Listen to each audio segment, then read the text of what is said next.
आगामी विधानसभा चुनाव 2023 की अधिसूचना जारी होने के अंतिम दिन आज वर्तमान विधायक एवं भाजपा प्रत्याशी कन्हैयालाल चौधरी ने नामांकन दाखिल किया।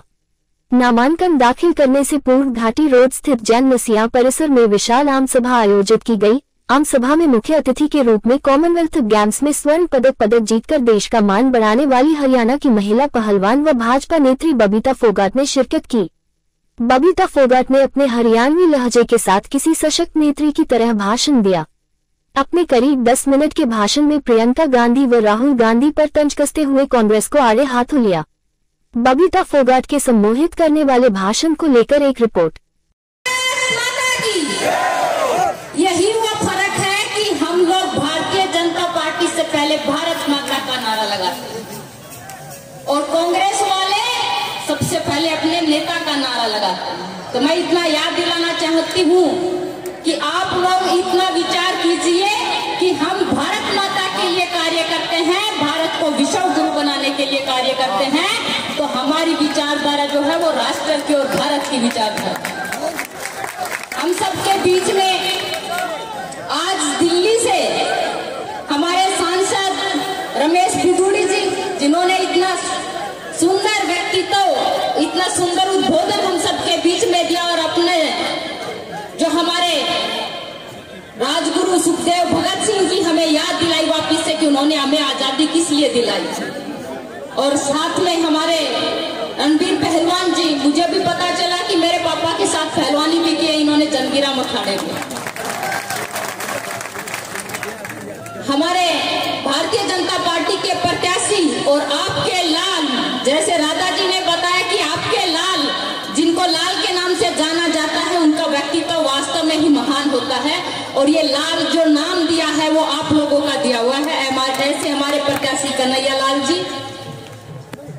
हमारे मंच पर विराजमान, जिला के अध्यक्ष हमारी राधा जी, सम्मानित मंच, यहाँ पर माताएं बहनें बैठी हैं मंच पर, सभी सम्मानित मंच के सभी अतिथि, मुख्य अतिथि एंड मेरे सामने बैठे सभी मेरे पिता तुल्य बुजुर्गों, माता शक्ति को मैं नमन करती हूँ। राम राम सा और सबको प्रणाम। एक बात जरूर बताना चाहूंगी, राजस्थान में जब आती हूँ तो मेरे पिता से ज्यादा मेरी माँ के नाम से मुझे जाना जाता है, क्योंकि मैं राजस्थान की भांजी और आपकी भी भांजी हूँ। और मैं उम्मीद करती हूँ दीपावली आने वाली है तो माँ लक्ष्मी जो है, हमारी माता लक्ष्मी किस पे आती है बताइए, किस पे आती है? कमल के फूल पे। वो कमल का फूल खिलना चाहिए कि नहीं खिलना चाहिए? घर में लक्ष्मी माता को बुलाना है तो कमल का फूल इतना खिलाना है कि वो खिला का खिला ही रह जाए, मुरझने मत देना। और दूसरी बात कहूंगी कि माँ सरस्वती भी कमल के फूल पे आती है, तो दोनों माताओं को हमें अपने घर में लाना है, सरस्वती को भी लाना है और माँ लक्ष्मी को भी लाना है। तो कमल का फूल मत जाना भूल। 25 तारीख को बहुत ज्यादा भारी बहुमत वोटों से यहाँ से कन्हैयालाल जी को जिता के भेजना। मेरे से पहले बहुत सारे लोगों ने, बहुत सारे वक्ताओं ने बहुत कुछ कहा, मैं एक दो बातें आप लोगों से शेयर करूंगी, उसके बाद अपनी बात समाप्त करूंगी। मैं उत्तर प्रदेश चुनाव में थी और जब मैं हरियाणा से जाती थी उत्तर प्रदेश, मेरे सारे रोड, तो वहां पूरे रोड के ऊपर पोस्टर लगे हुए थे, लड़की हूं लड़ सकती हूँ। और आज मैं हरियाणा से ही राजस्थान आ रही हूँ, बाई रोड आ रही हूँ, मुझे वो पोस्टर कहीं भी नजर नहीं आया, वो लड़की हूँ लड़ सकती हूँ वाली। मुझे लगता है उत्तर प्रदेश से राजस्थान में आते आते कहीं लड़का तो नहीं बन गई है।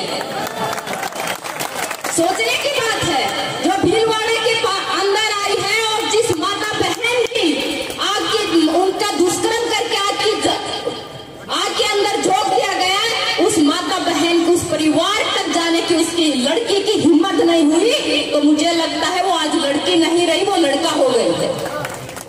अगर लड़की होती तो उस परिवार से जरूर मिलती, क्योंकि हम लोग राजनीति से ऊपर, परिवार से ऊपर हम लोग मानते हैं कि जनप्रतिनिधि होने के नाते अपना के बीच में रहकर उनके मान सम्मान के लिए, उनके हक के लिए लड़ते हैं, उनके हक की बात उठाते हैं। और अंत में इतना ही कहूंगी कि जिस बहन को, प्रियंका गांधी जी को 50 साल की उम्र में जाकर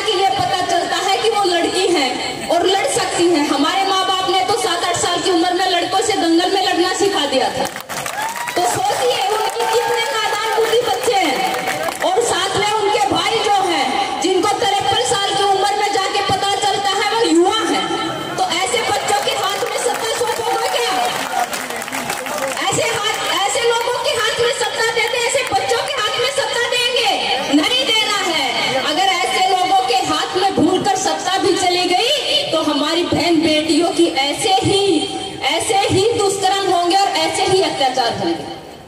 जो गलती हमने पिछली बार की है वो गलती को नहीं दोहराएंगे और अब की बार कमल के फूल पे बटन दबाकर कमल के फूल के निशान को हम इतना जोर से दबाएंगे कि राजस्थान में भारी बहुमत के साथ भारतीय जनता पार्टी आ जाए।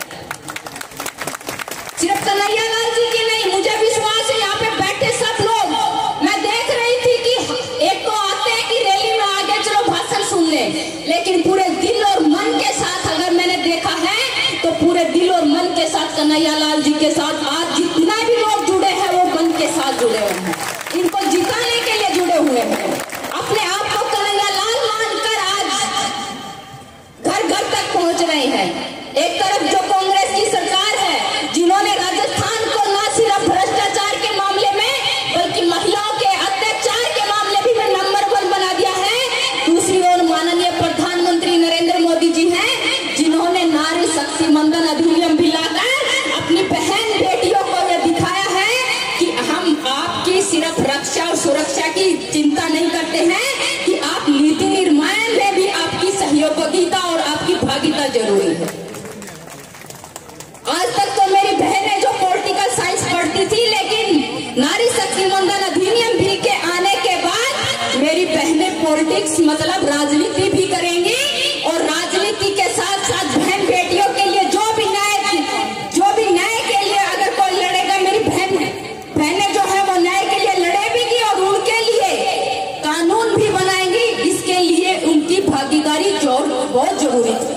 महिलाओं के लिए माननीय प्रधानमंत्री नरेंद्र मोदी जी ने चाहे उज्ज्वला योजना हो, मैं जानती हूँ, मैं गांव से ही आती हूँ, सिर्फ मेरी माँ ने चूल्हे के ऊपर रोटी नहीं बनाई, अपने हाथों से चूल्हे पर रोटी बना रखी है, पहलवानी भी कर रखी है, किसानी भी कर रखी है और गांव के बहन बेटी जो आज घर में काम करती है वो काम हमने भी कर रखा है। आप लोगों के बीच से ही पल पढ़ के आज यहाँ पे पहुंचे हैं।